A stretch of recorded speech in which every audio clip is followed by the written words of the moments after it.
Hello everyone, this is Stefan from Lush and Salty Aquariums. You're looking at my planted nano tank that houses Celestial Pearl Danios, aka the Galaxy Rasbora. I had built this tank over a year ago, maybe 2 years ago, with an original school of these lovely little fish, but they became depleted down to a mating pair, and that pair was just reduced to a single glorious male. You see him right there with those orange fins, the biggest of the lot. And so all the other Celestial Pearl Danios came from two different sellers. So I have a school comprised of 3 different brood stock, which is bound to be good for the overall health of this tank, especially if I get another mating pair, and I'm certainly hoping for that. I've got great colonies of Wassertang and Christmas moss, all the places where a fish like this would easily, happily, and undoubtedly lay her eggs. And I'm hoping to see a few fry up at the top in the coming days. I'm counting on the ton of hiding spots in this lovely little tank to be able to protect them from maybe some of the more predaceous of these cherry shrimp. There are tons, and then there's these bamboo shrimp, and those are the ones I'm especially worried about. If anything, those are the major threats to eggs from, well, any fish, but certainly the tiny eggs here. But if a few can manage to hatch to fry, I think they'll be all right, and that's what I'm hoping for. And if it doesn't happen, I'm okay, because this small tank is perfect for a pretty good sized school of these teeny tiny fish, the Celestial Pearl Danio. Now, when they do get to be full grown, the males get that incredible Halloween orange plumage. The females, not so much. They're easier to tell apart that way though, male and female, kind of the way guppies are. The male's more brightly colored. The female's rounder and drabber. That's probably one right there. And I'm hoping to see some spawning activity.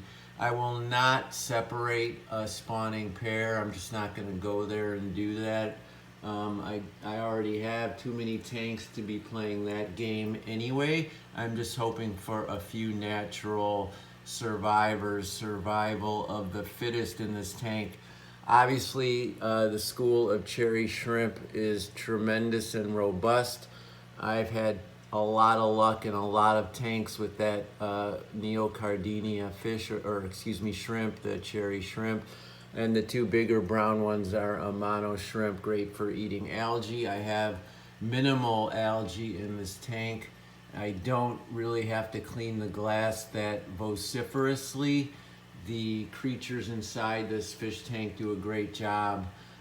It's actually a mature tank, excuse the reflection, and it's seen worse days and maybe a few better days, but I think it's pretty good right now, and I'm letting it get a little long with the algae and what have you, because I know that's how these fish like it, and it offers just a ton of protection and care for any babies, and frankly just makes these small fish feel more comfortable. Now, in the past they always hid behind this piece of driftwood, and I didn't get the great benefit of them schooling in the mid-ground, foreground, and now I am, so I'm really happy with that.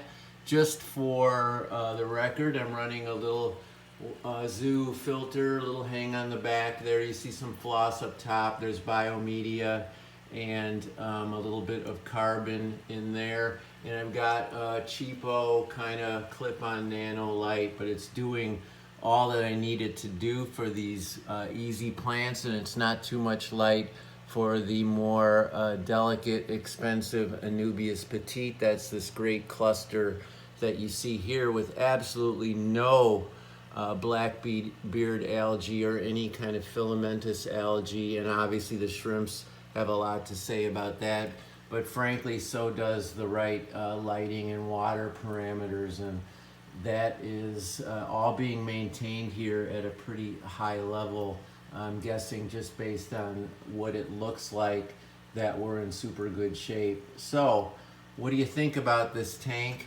And what do you think about this species of fish? I love them. They're often overlooked because they can be shy and just sort of a little like hidden in the back.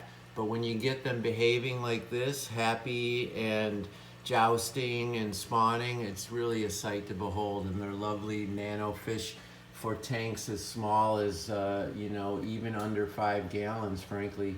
But 5 and up is ideal. I'm always pushing boundaries in that regard, and I get a little bit of hate for that, but I do water changes and take extreme good care of my fish, so I can handle a slightly larger bio load than what's generally recommended by experts. All right, everybody, I hope you enjoyed this update. Always keep your hands in the tank. Ciao for now.